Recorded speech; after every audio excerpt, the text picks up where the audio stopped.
Puji Tuhan Bapak Ibu terkasih dalam Tuhan Yesus Kristus, firman Tuhan bagi kita pada hari ini.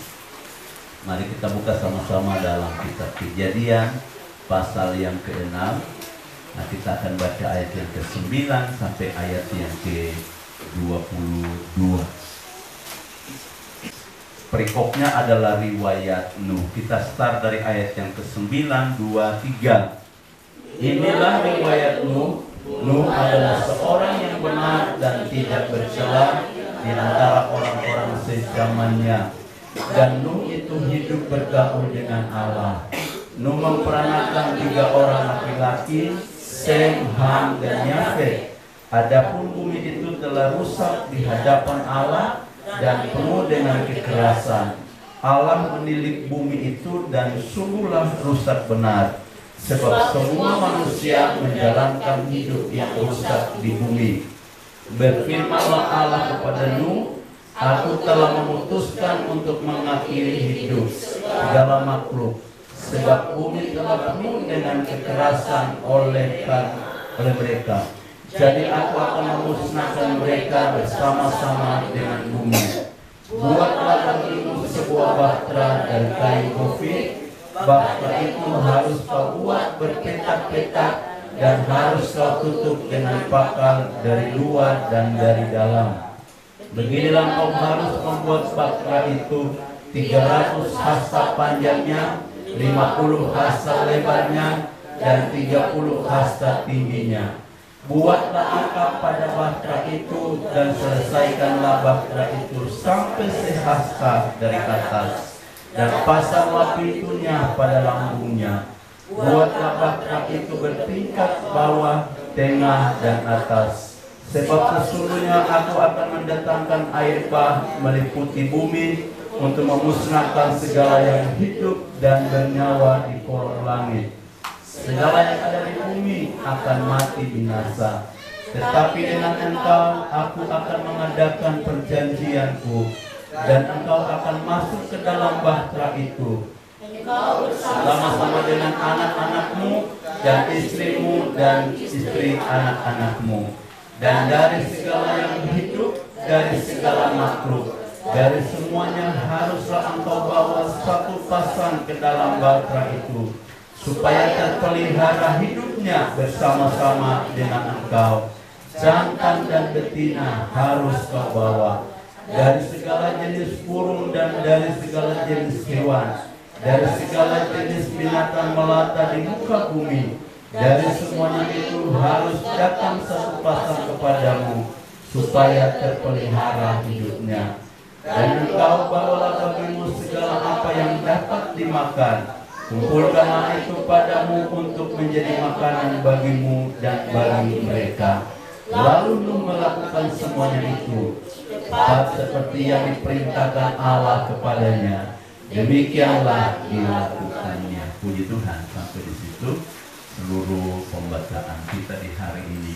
Bapak Ibu terkasih dalam Tuhan Yesus Kristus, sepintas ketika kita membaca bagian ini, Anda pasti tangkap apa yang saya mau khotbahkan pada hari ini.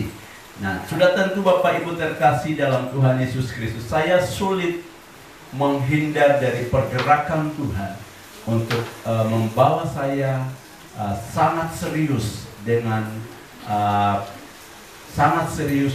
persiapan keluarga dan warisan rohani secara turun-temurun.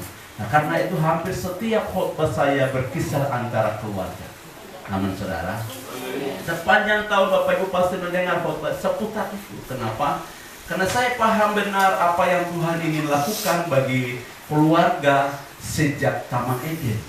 Dan oleh keluargalah kejahatan itu pertama kali muncul di bumi.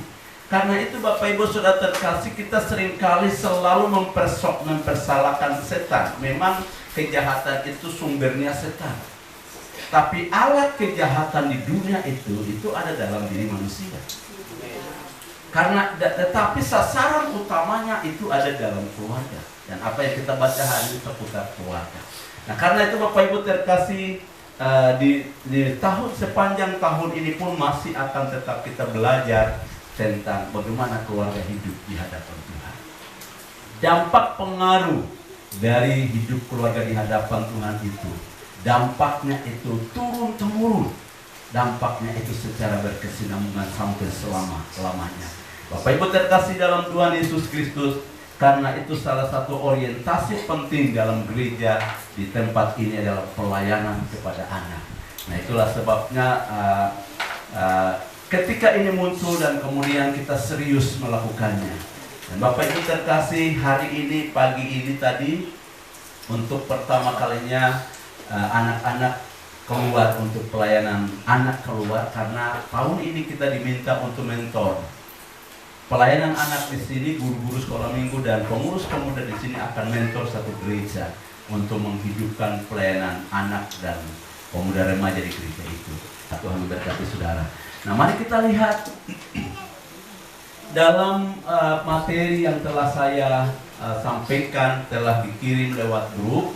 Bapak Ibu boleh baca di situ bahwa setiap orang yang pernah hadir di dunia ini, setiap orang, setiap kita yang pernah lahir ke bumi ini, itu tidak ada seorang pun yang hadir, tidak ada seorang pun yang lahir di luar maksud dan rencana Tuhan. Tuhan pasti punya tujuan. Tuhan pasti punya rencana dalam hidup setiap orang. Dan setiap orang yang lahir ke dalam dunia ini tidak melalui cara lain, tidak melalui pola yang lain, tidak melalui jalan atau jalur yang lain, selain melalui keluarga. Katakan amin. Selain melalui keluarga. Haleluya. Nah, dan itu berarti bahwa Allah punya rencana dalam setiap keluarga. Dan sejak semula di Taman Eden, Kejadian pasal 1, Allah menciptakan keluarga itu, kemudian Tuhan memberi dia mandat. Di ayat yang ke-26, 7 dan kemudian ayat 28. Tuhan memberikan mandat yang sempurna bagi keluarga itu untuk dihidupi.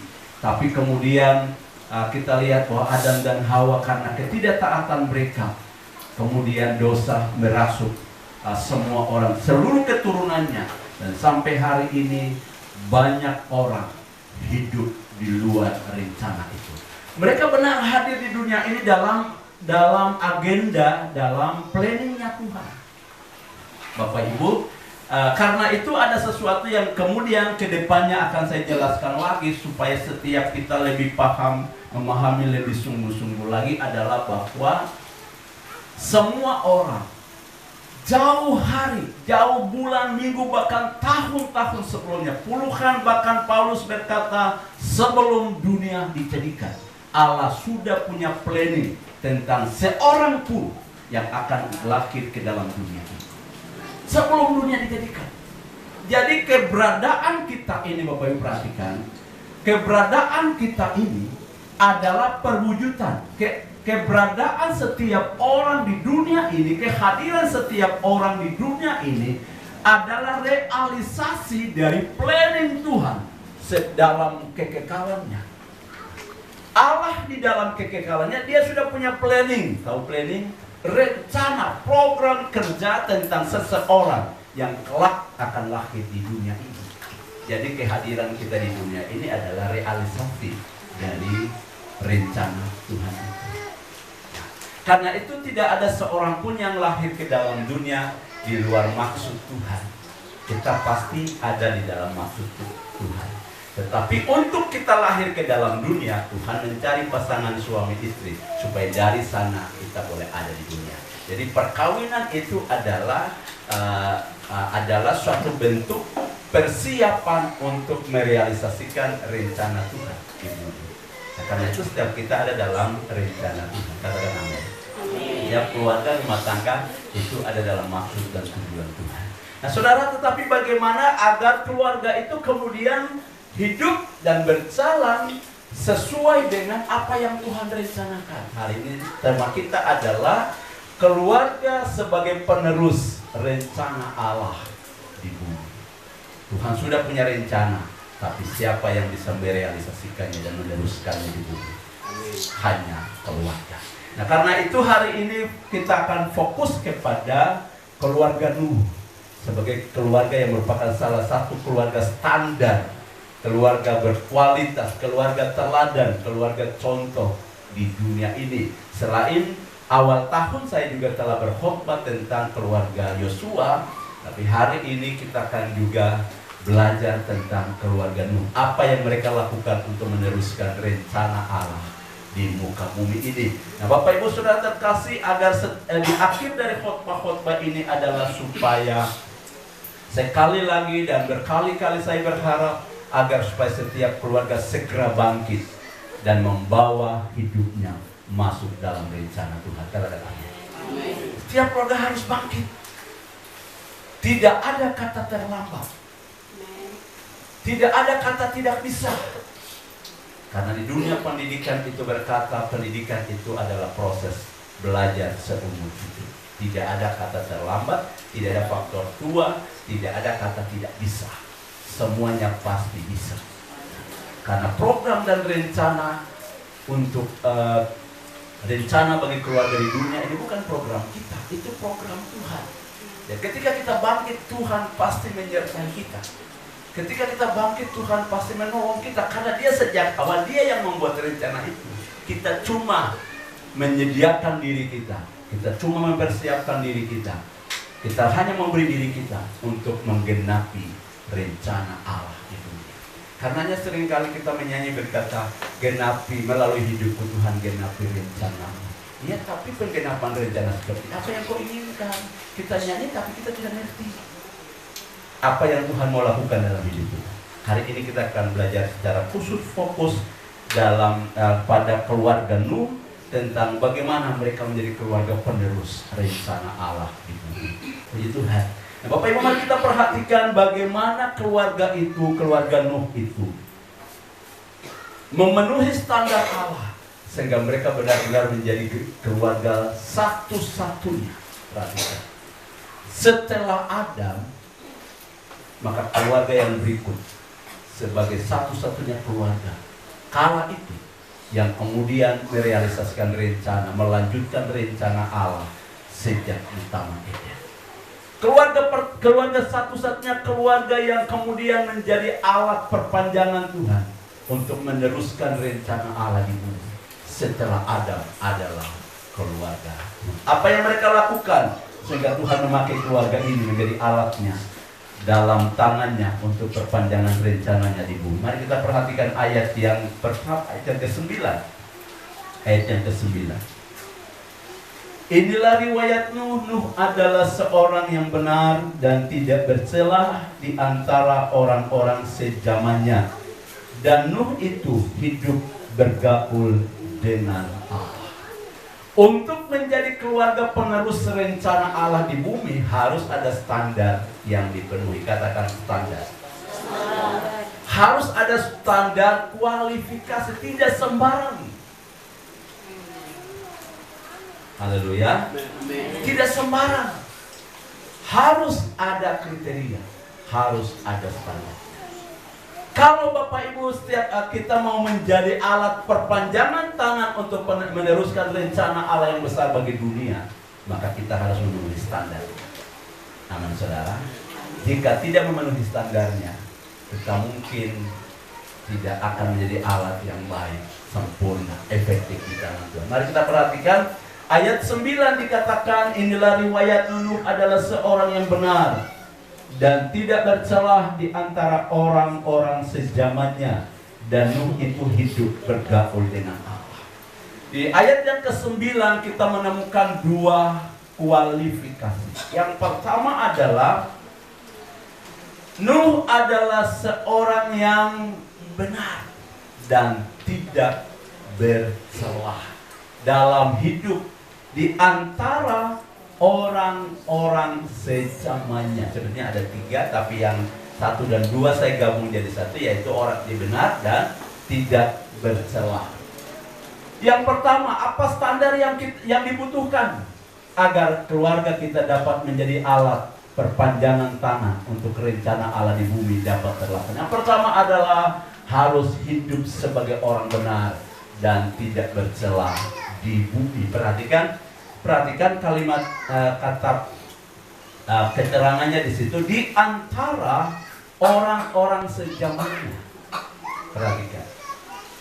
Memang di zaman Nuh itu manusia belum sampai kepada ratusan ribu, mungkin baru puluhan ribu, atau mungkin belum sampai juta, tapi baru ratusan ribu.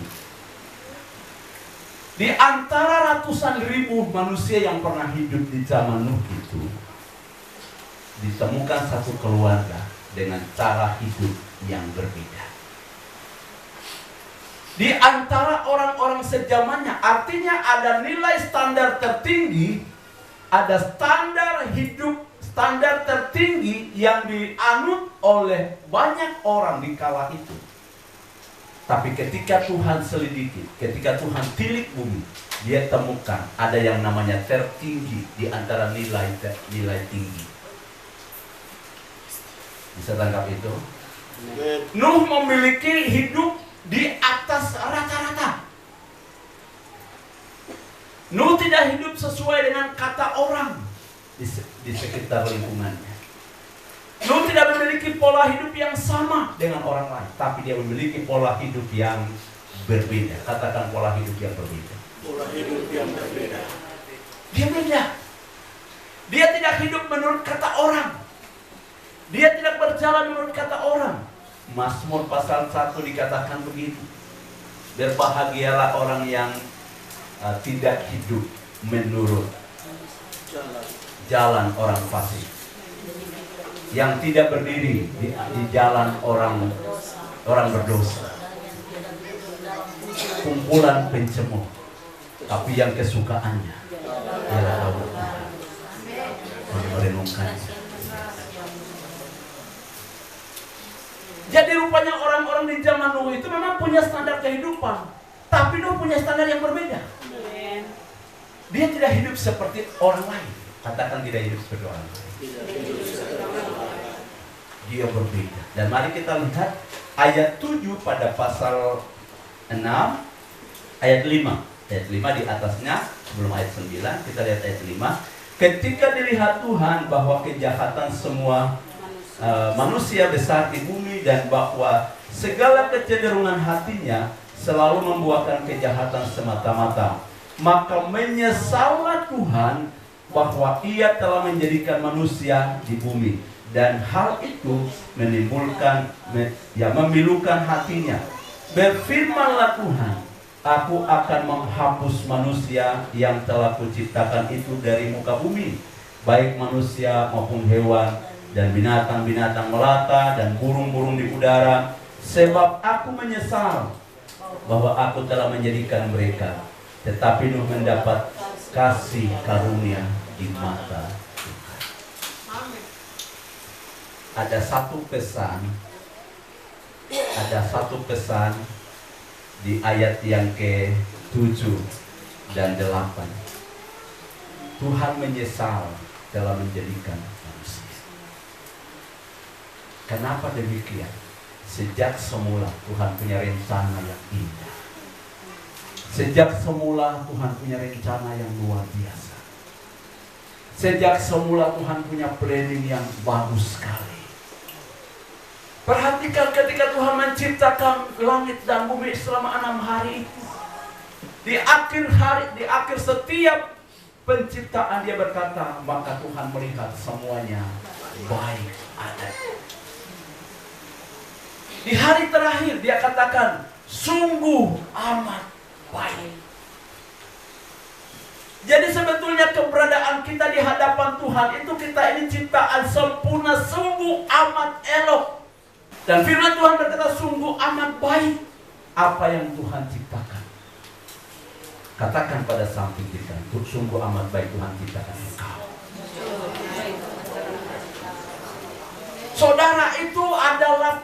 Saudara itu ciptaan yang sungguh luar biasa. Saya mau bilang sungguh, tapi sungguh pakai kata apa yang cukup. Halo? Karena kalau saya pakai standar sungguh amat baik, itu standar saya. Sungguh amat indah, itu saya katakan keindahan dalam keterbatasan pemikiran saya. Sungguh amat baik, saya bilang akal saya yang terbatas. Tapi dengar baik-baik, Tuhan bilang baik dalam kekekalannya, dalam kemahakuasaannya, dalam keajaiban Dia katakan baik. Jadi apa yang Tuhan maksudkan baik dalam hidup kita itu tidak terukur dengan pikiran. Dan itu berarti saudara itu orang yang hebat dan luar biasa, tidak seperti yang kau pikir hari ini. Lebih dari apa yang kau pikirkan tentang dirimu. Halo. Lebih dari apa yang kau pikirkan, apa yang kau bayangkan tentang dirimu. Amin. Bisa tangkap maksud saya? Amin. Kalau kau bilang kau cantik, kalau seorang wanita lihat dirinya di depan cermin, minggu lalu saya singgung itu. Seorang wanita berdiri di depan cermin, dia setelah dia sisir rambutnya, dia ambil lipstik merah, kuning, hijau, biru, dan lain sebagainya. Dia oles, kemudian dia lihat, dia balik ke kiri, dia balik ke belakang, ke samping kanan, dia balik ke belakang lagi, tapi dia pasang kaca satu di depan kiri supaya dia bisa lihat bagian belakang. Dan dia berkata, wow, betapa cantiknya saya. Tapi dengar baik-baik, konsep kecantikanmu tidak sama dengan konsep Tuhan. Lebih dari itu. Haleluya. Dalam kemahakuasaan Dia, ketika Dia berkata Anda cantik, memang kecantikanmu segala-galanya terlalu besar, terlalu nilainya terlalu tinggi dari apa yang kau bayangkan. Hari ini saya mengajak setiap orang untuk menangkap pikiran Tuhan. Tangkap? Untuk saudara menangkap pikiran Tuhan, jangan lagi menilai dirimu dengan cara pandangmu, tapi nilai dirimu sesuai cara pandang Tuhan.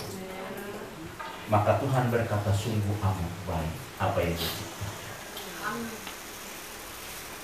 Sehingga dengan demikian, jangan samakan dirimu dengan orang lain. Anak-anak sekolah minggu bernyanyi begini, aku adalah aku hanyalah satu, aku tak ada yang seperti aku. Aku sangat bangga pada diriku. Memberi dari rambut sampai kaki, tak peduli aku gemuk, tak peduli aku bersyukur pada Tuhanku. Satu-satunya orang di dunia ini yang muka seperti ini. Ini hanya Doli saja. Cari di dunia ini tidak ada. Mirip tapi tidak sama. Orang satu kandungan 2 orang atau 3 anak kembar pun, waktu mereka masih 1-2 bulan mirip sama semua. Umur 1 tahun kita belum bisa bedakan. Tapi nanti dia menginjak usia 10 tahun, 12 tahun, 15 tahun, 17, 20, 25 benar-benar berbeda. Setiap orang memiliki keunikan spesifik di mata Tuhan.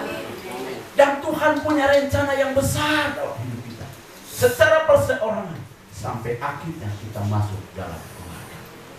Nah, karena itu saudara terkasih, ini saya jelaskan tentang mengapa Tuhan menyesal. Karena Tuhan punya plan yang begitu bagusnya, tapi kemudian planning itu hancur dan rusak karena kelakuan manusia. Lalu firman Tuhan berkata, hal itu memilukan hatinya. Tahu kata pilu? Tangkap kata pilu. Sakit hati. Sakit yang tidak ada taranya. Sakit, lebih daripada injak duri. Sakit lebih sakit. Dan kalau sakit hati manusia, ya saudara bilang sakit hati kita tidak sama. Kalau Tuhan sakit hati, bayangkan. Dia Allah yang luar biasa, Allah yang dahsyat, Allah yang kekal. Tapi firman Tuhan berkata, hatinya pilu. Yang kedua, kenapa hatinya pilu? Ketika orang-orang bawah bertanya kepada Yesus, Guru, apakah diperbolehkan membayar pajak kepada Kaisar? Yesus berkata, tunjukkan kepadaku mata uang. Lalu orang membawa mata uang kepadanya, lalu mereka tunjukkan. Lalu dia bertanya, gambar siapakah yang ada di balik mata uang ini? Mereka berkata, itu gambar Kaisar. Lalu Yesus berkata kepada mereka, berikanlah kepada Kaisar apa yang Kaisar punya, dan berikanlah kepada Tuhan apa yang Tuhan punya. Apakah Tuhan minta uang? Tapi yang Tuhan minta adalah manusia. Karena mengapa? Karena manusia itu diciptakan serupa dan segambar dengan Dia, berarti manusia itu milik Dia. Jadi mengapa hati Tuhan pilu? Karena gambarnya rusak. Waktu kita jahat, gambar diri Allah itu hancur dan rusak. Ini membuat hati Tuhan pilu. Tangkap baik-baik. Haleluya. Jadi waktu kita jahat, perhatikan, orang hanya berpikir tentang standar neraka saja. Lalu mereka berpikir kalau gambar diri itu, kalau saya jahat nanti saya masuk ke neraka. Dan orang hanya berpikir itu karena saya salah, jadi Tuhan menghukum saya. Kesalahanmu di mana? Dengar baik-baik, gambar diri itu rusak. Dan kalau dia rusak, dia tidak bisa layak bagi sorga. Amin. Dia cocoknya dibuang ke neraka. Halo, itu sebabnya Yesus datang menebus kita, supaya gambar diri itu dipulihkan kembali, sehingga kita layak bagi sorga. Haleluya. Jadi bagi siapapun yang belum datang kepada Yesus hari ini, ketahuilah, kau akan jauh dari sorga karena gambar diri Allah dalam dirimu rusak dan kau tidak layak bagi sorga. Orang yang layak untuk pergi ke sorga adalah orang yang telah dipulihkan oleh korban darah Yesus Kristus. Amin, saudara. Amin. Jadi apakah kita layak bagi sorga hari ini? Layak. Layak karena darah Yesus telah memulihkan kita. Nah, setelah darah Yesus memulihkan kita, barulah kita bisa menggenapi rencana Tuhan. Jadi perhatikan, meskipun saya berkhotbah tentang rencana Allah yang besar dalam hidupmu, rencana itu tidak akan pernah terrealisasi sebelum gambar diri Allah dalam dirimu dipulihkan. Jadi dia bilang, Amin. jadi rencana Tuhan itu begitu sempurna, tapi itu tidak akan terrealisasi sebelum Anda mengalami yang namanya pemulihan gambar diri Allah. Dan gambar diri Allah itu dipulihkan pada waktu darah Yesus membasuh diri. Haleluya. Berapa orang yang kemudian ketika saya singgung ini, dia sadar bahwa gambar dirinya sedang rusak? Ada. Kau butuh darah Yesus hari ini. Saya tidak sanggup memulihkan gambar diri. Tapi saya beritahu Anda sumber pemulihan, yaitu darah Yesus Kristus. Jika kau menolak Yesus dalam hidupmu, gambar dirimu tetap rusak dan kau tidak layak bagi surga. Itu dia. Kalau bicara dosa, semua orang berdosa. Tapi mengapa yang sebagian yang klaim surga sebagai miliknya nanti, dan yang lain tidak punya kepastian? Yang lainnya mengklaim surga itu karena gambar diri mereka, gambar diri Allah, keserupaan Allah dalam diri mereka sudah dipulihkan. Itu sebabnya mereka berani berkata surga. Haleluya. Amin. Surga rumah Bapakku. Iya, karena Anda sudah dipulihkan. Amin. Kalau Anda merasa engkau belum dipulihkan hari ini, kau ambil keputusan, terima Yesus sebagai Tuhan dan Juru Selamat. Akui pengorbanannya, terima korban darahnya, membasuh, dihapuskan dosaku hanya oleh darah Yesus. Nah, Kisah Rasul berkata di bawah, sebab di bawah kolong langit ini tidak ada nama lain yang diberikan kepada manusia yang olehnya manusia itu diselamatkan. Kata selamat itu yang pertama adalah pemulihan gambar diri Allah. Baru yang kedua, lolos dari kebinasaan. Haleluya. Hanya oleh darah Yesus. Itulah sebabnya, saudara perhatikan, ini penting sebelum saya masuk kepada bagian pertama itu. Tapi saya ingin menjelaskan bahwa betapapun rencana ini sempurna, itu tidak akan pernah terrealisasi kalau kita belum mengalami pemulihan. Saudara perhatikan, di bagian yang pertama ini, Nuh itu memiliki pola hidup dan standar hidupnya. Firman Tuhan berkata, Nuh adalah seorang yang benar dan tidak bercelah. Saya baca kata tidak bercelah, saya berpikir betapa banyak celah dalam hidup kita. Kadang-kala tetangga tidak suka dengan kita. Standarnya adalah di antara orang-orang sejamannya. Jadi dalam satu lingkungan, kalau ada 100 kakak, Anda menjadi satu keluarga yang hidupnya benar-benar berbeda dari orang di situ. Kira-kira kalimat sederhananya seperti itu. Kalau ada 30 kakak dalam satu RT RW, Anda itu satu keluarga yang berbeda dari yang lain. Karena standarnya adalah standar orang-orang sejaman itu. Kita tidak membawa standar orang hidup pada zaman dulu untuk mengukur standar hidup hari ini, tapi kita melihat diri kita dengan standar manusia hari ini. Dan kau harus punya nilai plus dalam hidupmu berbeda dari orang-orang selingkunganmu. Maka kita ganti kalimat ini. Nuh adalah orang benar dan tidak bercela di antara orang-orang sekampungnya, orang-orang satu RT, orang-orang satu distrik. Katakan pada samping kiri kanan, kau adalah orang benar yang tidak bercela di antara orang-orang satu RT-mu. Bisa tangkap ini? Tidak usah kita ambil seluruh satu kota ini, terlalu besar. Tidak usah kita ambil satu distrik, terlalu besar. Ambil satu kompleks saja. Amin, saudara. Orang benar yang tidak bercela. Saya agak pelan di bagian ini, tapi Bapak Ibu tangkap dua kata ini. Nuh adalah orang benar dan tidak bercela. Itu artinya orang-orang lain tidak benar dan orang-orang lain bercela. Hanya satu-satunya dia yang benar dan tidak bercela. Jadi yang lain mungkin hidup dalam kejahatan tertentu, Anda tidak. Yang lain melakukan kesalahan ini, pelanggaran ini, kejahatan ini, kita tidak. Jadi kita dibedakan dari yang lain. Tuhan mencari dalam satu lingkungan, dia ingin menemukan seseorang yang hidupnya berbeda dari orang-orang di lingkungan itu. Itulah saudara. Haleluya.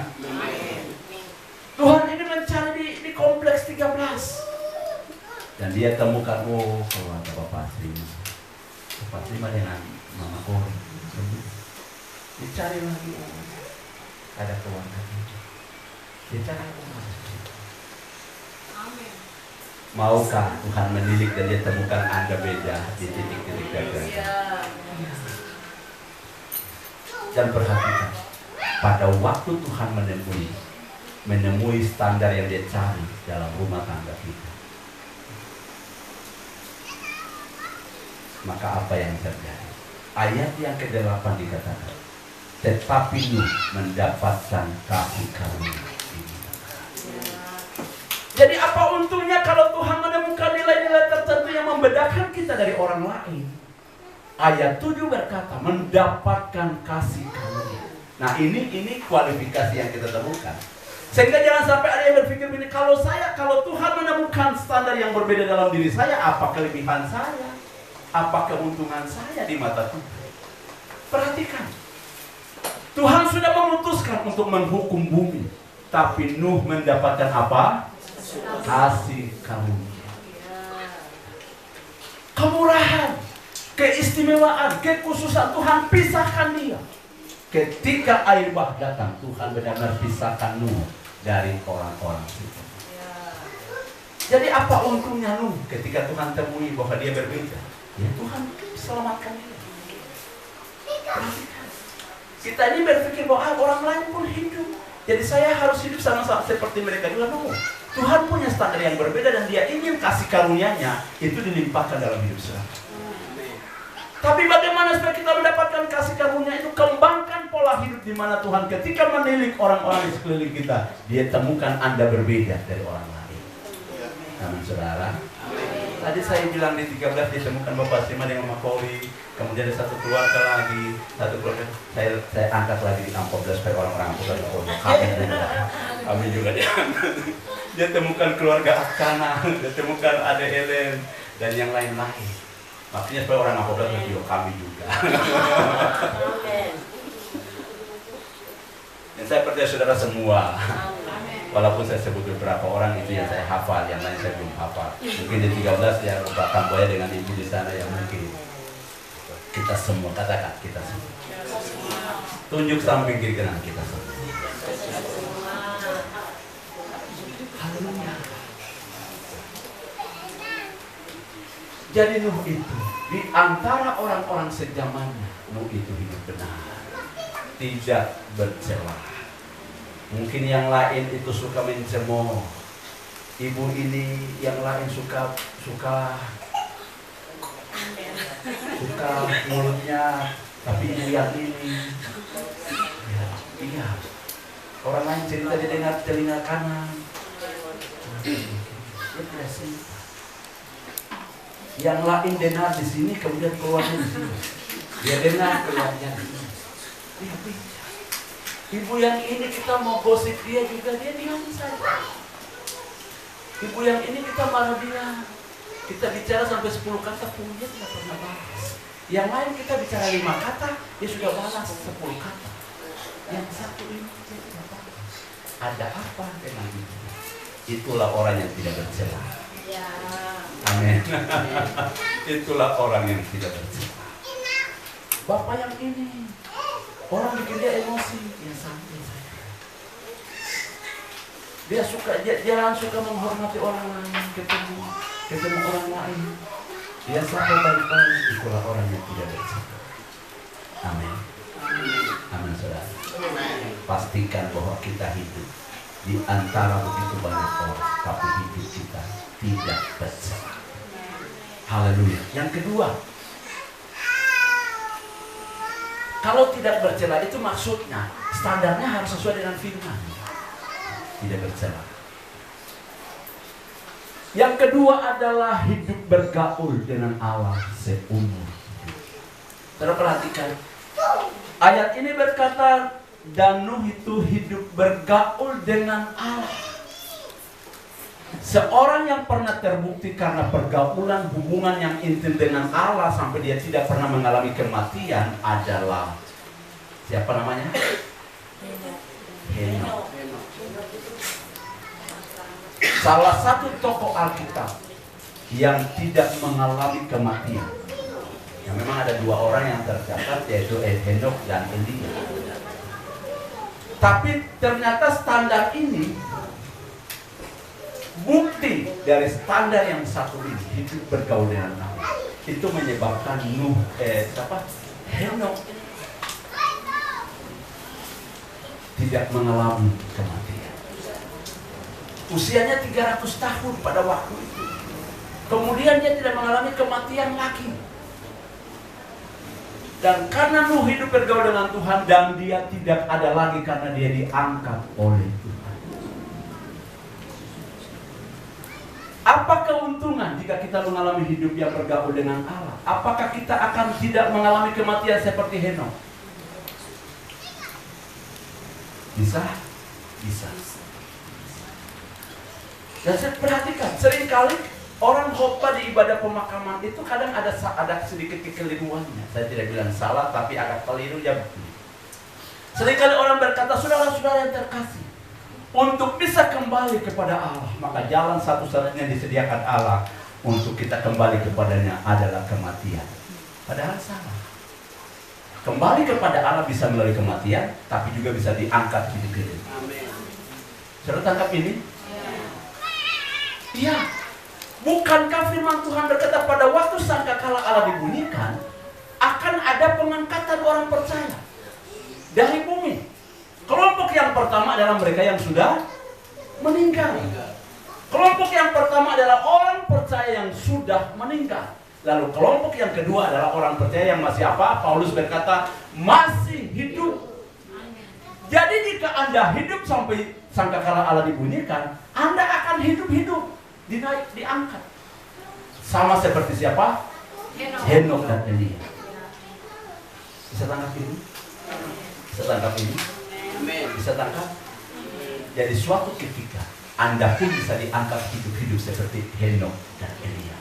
Kalau Anda hidup sampai apa? Sampai sangkakala dibunyikan.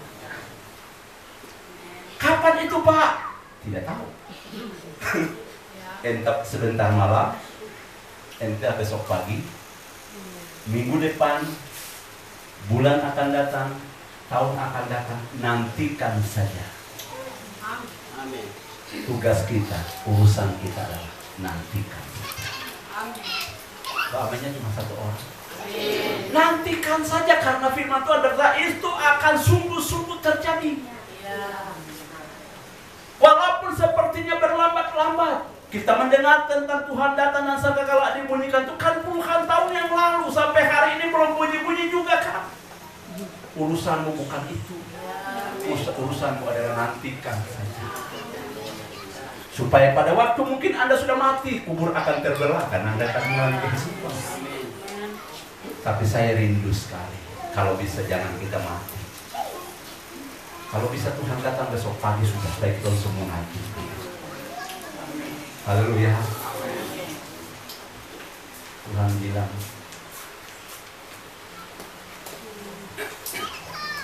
ambisi sampai besok pagi. Mungkin kita bilang Tuhan datang minggu depan sudah. Tuhan bilang ambisi sampai. Masih banyak orang belum diselamatkan juga. Oh, tunggu saja. Urusan kita adalah nantikan saja. Katakan pada samping, oh harus nantikan saja. Nantikan saja. Tapi ada satu pesan penting. Kita ini sedang hidup pada tahun-tahun terakhir, menjelang sangkakala dibunyikan. Urusan kita adalah siap sedia hari ini. Siapkan hidupmu. Maranatha, Tuhan datang. Bangunlah segera, siapkan diri Tuhan. Urusan kita adalah siap sedia. Jangan sampai sangkakala itu bunyi, kita juga mendengar. Karena yang mendengarkan hanya orang percaya saja. Oke, jadi perhatikan. Saya sampai di bagian yang kedua ini. Apa keuntungan Nuh ketika dia mendapatkan kasih karunia Allah dan karena dia bergabung dengan Allah? Kalau hari ini Anda punya jam doa begitu banyak, apa untungnya? Kalau hari ini engkau rajin dengan ibadah sehingga kau punya hubungan intim dengan Tuhan itu tidak terputuskan, apa untungnya? Yang jelas pasti ada untungnya. Karena orang seringkali berpikir, tiap hari kita di gereja, tiap minggu pagi kita di gereja, itu pacar di sebelahnya malah sembahyang saja dia masih hidup.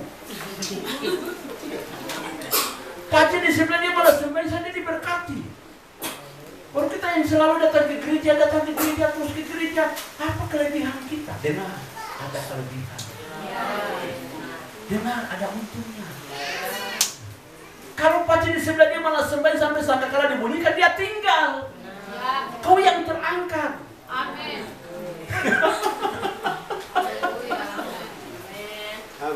Jadi orang yang malah sembahyang kok mesti sadar juga. Sedangkan orang berpikir saya ini malah sembahyang tapi Tuhan masih sayang saya. Ya kan Tuhan mau diselamatkan. Kalau Tuhan ambil kau nafas hari ini, justru kemurahan Tuhan memperpanjang umur kita dan supaya kita diselamatkan. Haleluya. Jangan lupa diri. Dan karena Nuh hidup bergaul dengan Allah. Saudara perhatikan ayat berikutnya dikatakan. Ayat yang ke-11. Adapun bumi itu telah rusak di hadapan Allah dan penuh dengan kekerasan. Allah menilik bumi itu dan sungguhlah rusak benar. Sebab semua manusia menjalankan hidup yang rusak. Semua orang menjalankan hidup yang rusak di bumi. Kalimat ini penting sekali. Orang hidup, tapi roda kehidupannya rusak di hadapan. Tangkap. Kita hidup jadi penentu standar kita di hadapan Tuhan, bukan masalah umur panjang. Kalau minggu lalu saya singgung mengenai umur panjang. Faedah umur panjang itu bukan terletak di bertambahnya tahun. Dia punya tahun-tahun yang banyak. Tapi faedahnya terletak di arti hidupnya. Nah, kita perhatikan. Banyak orang hidup, tapi roda hidupnya rusak. Kita baca sama-sama ayat 11. Adapun bumi itu telah rusak di hadapan Allah dan penuh dengan kekerasan. Allah menilik bumi itu dan sungguhlah rusak benar. Sebab semua manusia menjalankan hidup yang rusak di bumi. Ayat ini mengevaluasi hidup kita semua. Ayat ini mengoreksi kita habis. Kita hidup, tapi apakah kita sedang menjalankan hidup yang benar atau kita sedang menjalankan hidup yang rusak? Haleluya. Haleluya. Saya percaya banyak orang kalau naik taksi dia pasti pilih-pilih. Iya. Dia pasti pilih. Sopir yang mampu menyetir dengan baik, dan kalau tidak, kadang kita tidak pilih sopir tapi kita lihat mobilnya, bodinya. Mobil-mobil jelek orang, apalagi cewek-cewek cantik, aduh, itu standarnya tuh. Suka pilih. Dia bisa berjalan, dia bisa bawa kita ke pasar, tapi di perjalanan karena dia mogok, aduh. Itu mobil.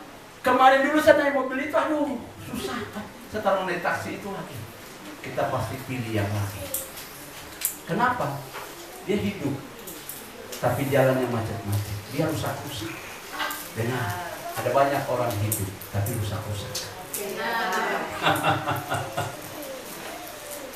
Ayat ini berkata, sebab orang menjalankan hidup yang rusak.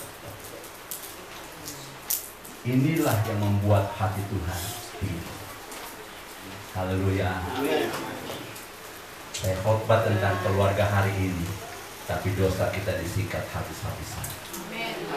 Karena Tuhan menghendaki jalan hidup yang benar.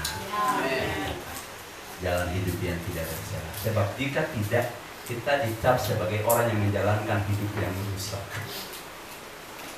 Dan standar ini saya perhatikan, hidup bergaul dengan Allah ini standarnya adalah seumur hidup. Seumur hidup.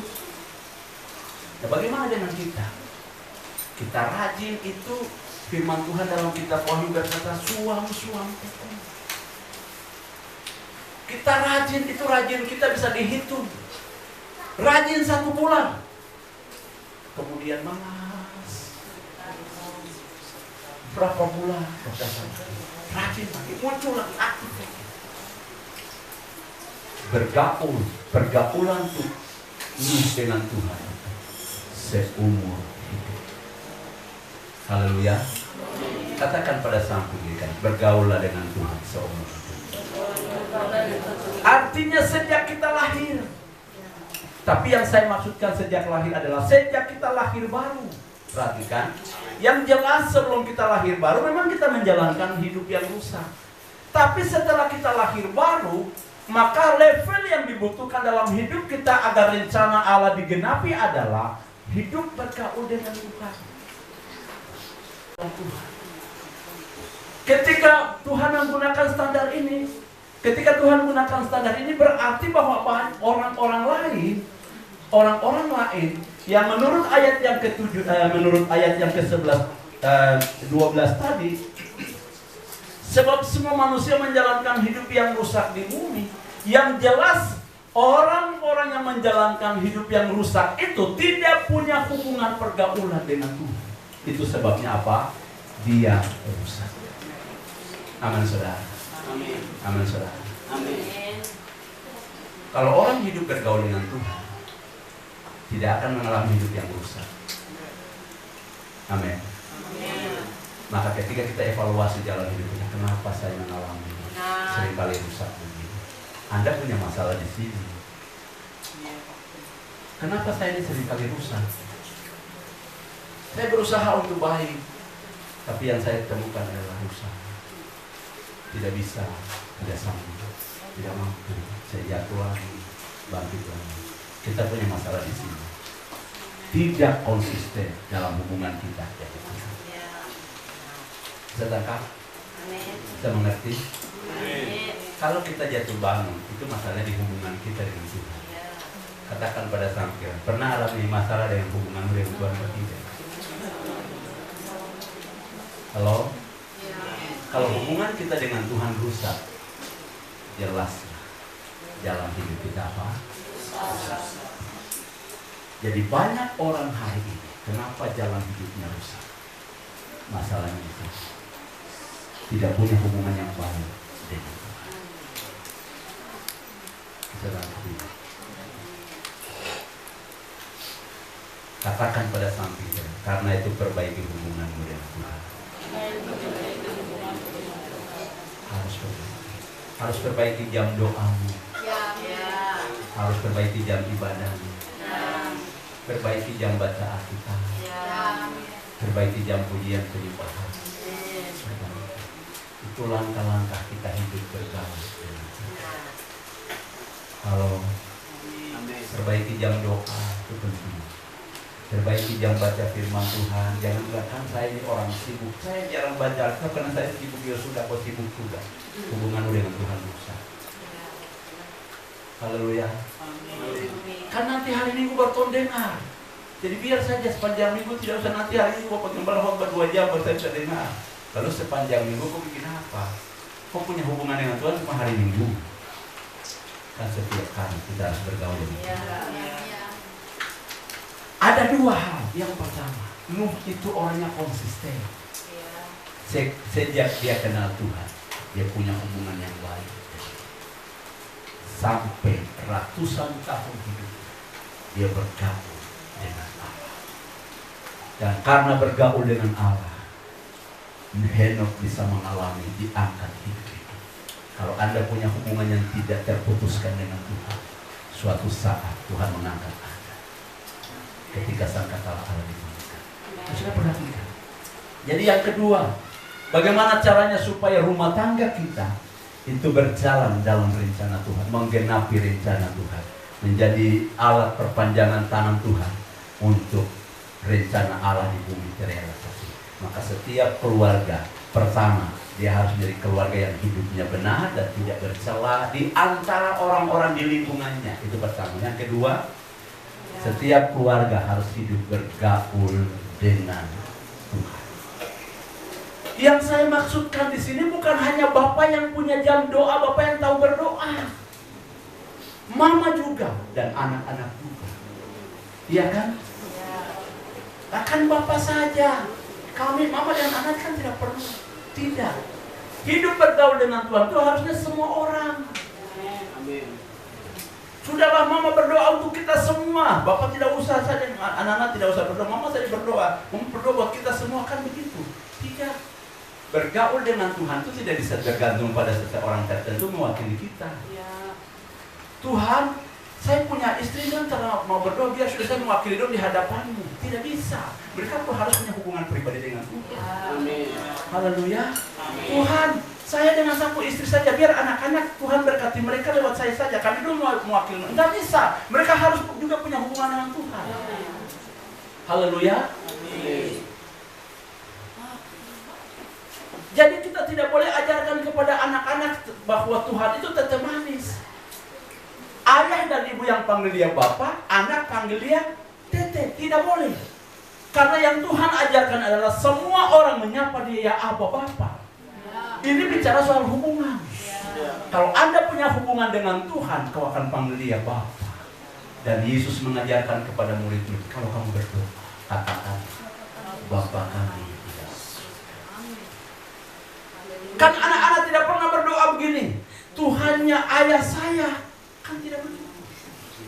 Tapi selalu berkata, Tuhan, ya Bapa. Berapa banyak anak berdoa dan pakai kata ini, Bapakku, Tuhan. Berapa banyak? Saya ingin tahu dulu. Berapa banyak? Anak-anak saja, anak, pemuda dan anak. Orang tua jangan dulu. Ada? Jangan percayakan orang tua mewakili Anda di hadapan Tuhan. Kau harus punya hubungan pribadi. Anak-anak katakan amin.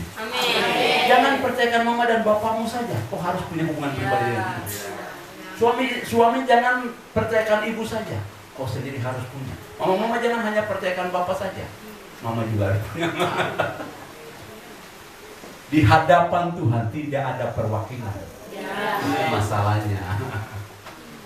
Di dunia ada perwakilan. Tolong ya sampaikan pesan saya ini. Saya tidak sempat ke rumah, jadi kamu tolong bilang Bapak Srima dulu. Di hadapan Tuhan tidak ada perwakilan. Meskipun kita bisa doakan orang lain, tapi hubungan pribadi dengan Tuhan itu dibutuhkan agar Anda memenuhi standar tidak bercela dan hidup benar di hadapan Tuhan. Amin, saudara. Amin. Kita mungkin bisa berdoa agar seseorang bertobat dan Tuhan dengar doa kita. Dia jamah orang itu dan orang itu bertobat. Tapi setelah dia bertobat, dia sendiri harus punya hubungan dengan Tuhan. Untuk apa? Supaya hidupnya itu dikawal dari satu hari pada hari yang lain. Jadi kekudusan hidupnya selanjutnya bukan urusan kita lagi, harus urusan pribadi dia dengan Tuhan. Ini dia masalahnya, banyak anak terlalu berpikir begini. Kan hidup saya itu tanggung jawab orang tua, biar orang tua yang doakan kekudusan. Saya dengar, kok harus punya hubungan pribadi agar kekudusanmu terpelihara. Haleluya. Berapa banyak anak yang memberikan beban bagi orang tuanya untuk masalah kekudusan. Kok hari ini harus berdiri untuk dirimu sendiri. Haleluya. Amin. Kalau sebelum kau punya hubungan baik dengan Tuhan, sebelum kau berpegang teguh dengan Tuhan, sebelum kau dapat mandiri dan sudah meningkat, bagaimana? Haleluya. Tangkap baik. Sampai hari ini, apa yang saya dengan ibu berusaha tanamkan setiap hari. Istri saya selalu ingatkan anak-anak sebelum mereka tidur, baca Alkitab, baca Alkitab. Mengapa kami berpikir begini? Saya punya beban, saya dengan istri punya beban begini. Kalau Tuhan datang, kalau kami yang dewasa diangkat, lalu mereka yang anak-anak tertinggal, itu nasibnya seperti apa di masa kerja Antikris? Mereka belum mampu bertahan, mereka sudah ditinggalkan. Haleluya. Mereka belum bisa mampu berdoa lagi. Kita yang dewasa rohani sudah diangkat. Jadi hari ini tidak pandang umur, ajarkan mereka punya hubungan dengan Tuhan. Amin. Supaya pada waktu itu Tuhan datang, kita semua pergi. Jangan ada yang tertinggal. Akhirnya cuma 2 orang. Supaya pada waktu Tuhan datang, semua orang pergi. Karena semua orang punya hubungan dengan Tuhan. Tidak pakai usia. Amin, saudara. Itu sebabnya hari ini pun tidak malu. Kami harus bawa bayi ke gereja. Karena kami kejati hubungan pribadi dengan Tuhan. Amin, saudara. Ini membuat kita bertobat. Berapa banyak orang tua seringkali melalaikan anak-anak datang ke gereja. Anda biarkan dia hidup di luar Tuhan. Anda biarkan dia tidak punya hubungan baik dengan Tuhan. Kau harus ajarkan kepada dia Tuhan, tentang Tuhan, dan bawa dia untuk selalu punya hubungan dengan Tuhan, supaya dia dapat bergaul dengan Tuhan. Bisa tangkap ini? Haleluya. Disinilah kita bertobat. Segera bawa anak-anak kepada Tuhan. Segera bawa anak-anak punya hubungan dengan Tuhan. Jangan bilang gini, dia kan belum tahu berdoa, dia kan belum tahu baca Alkitab, biarkan saja dulu dia bermain di rumah. Dengan harus ada proses pembiasaan. Ada proses pembiasaan. Hidup kita ini itu dibentuk lewat pembiasaan. Pembiasaan lewat pergaulan. Iya kan? John Lukin, ahli filsuf, dia berkata begini, ketika anak itu lahir ke dalam dunia, dia bagaikan kertas putih yang kosong. Dia hidupnya itu baru tercoret oleh keluarganya dan orang-orang di lingkungan sekitarnya. Mengapa? Mengapa hidupnya tercoret oleh mereka? Apa yang mereka coret? Tulisan seperti apa? Apakah mereka pakai tulisan Arab atau tulisan Ibrani atau tulisan huruf Latin?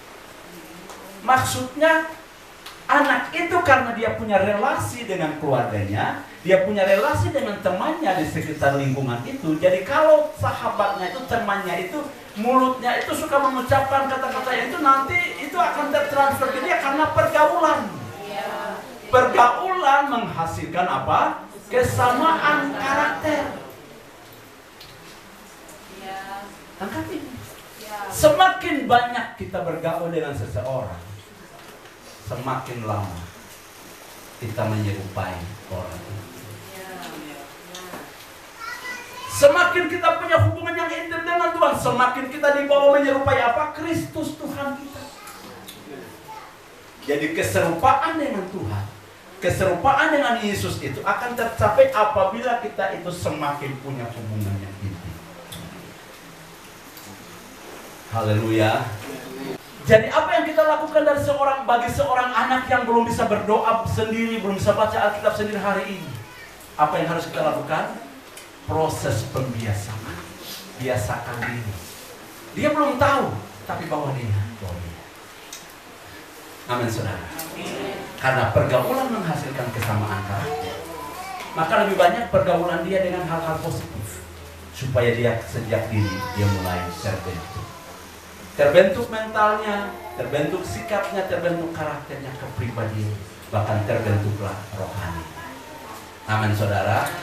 Nah, saya berapa minggu lalu saya dorong, ayo orang-orang tua bawa anak-anak ke gereja. Kalau masih ada yang belum, masih agak santai, malas, jangan bilang anak-anak merepotkan, terlalu repot. Saya urus anak setiap pagi, terlalu repot, Pak. Saya sibuk hari Senin sampai hari Sabtu. Hari Minggu saya masih urus anak lagi, terlalu repot. Tunggu nanti dong besar, baru urus diri sendiri. Dengar, ketika kau biarkan dong bergaul dengan dunia misalnya, waktu dong besar kau sudah sulit kendalikan mereka.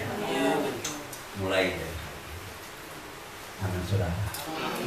Kalau bicara soal urus anak, kami punya anak di rumah lebih banyak dari siapapun keluarga di sini. Iya. Kalau tidak percaya silakan datang saja. Rumah kami anak lebih banyak dari semua. Tapi ibu tidak pernah bilang saya lelah, karena kami tahu prinsip ini.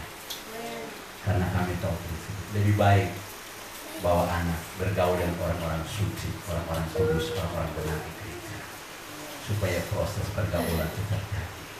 Dan sejak hari ini anak mulai belajar mengenal Tuhan. Amin, saudara. Ya. Saya bicara dengan pelan, tapi sebenarnya kata-kata ini menyentuh hati kita, menusuk hati kita. Haleluya. Tuhan memberkati kita dengan firman Tuhan. 2 bagian hari ini kita akan lanjut 3 bagian lainnya pada minggu akan datang. Saya mengundang semua yang telah hadir hari ini untuk minggu depan datang lagi, karena masih ada 3 bagian yang akan kita bahas. Jangan ada yang bilang gini, 2 bagian saja sudah panjang seperti ini, minggu depan apalagi. Ya. Haleluya. Dengan orang yang masuk telah ada dalam rencana Tuhan, kesukaannya itu firman Tuhan. Yang kesukaannya ialah tawar Tuhan, dan yang merenungkannya sia-sia. Ia seperti pohon yang ditanam di tepi aliran, yang menghasilkan buahnya pada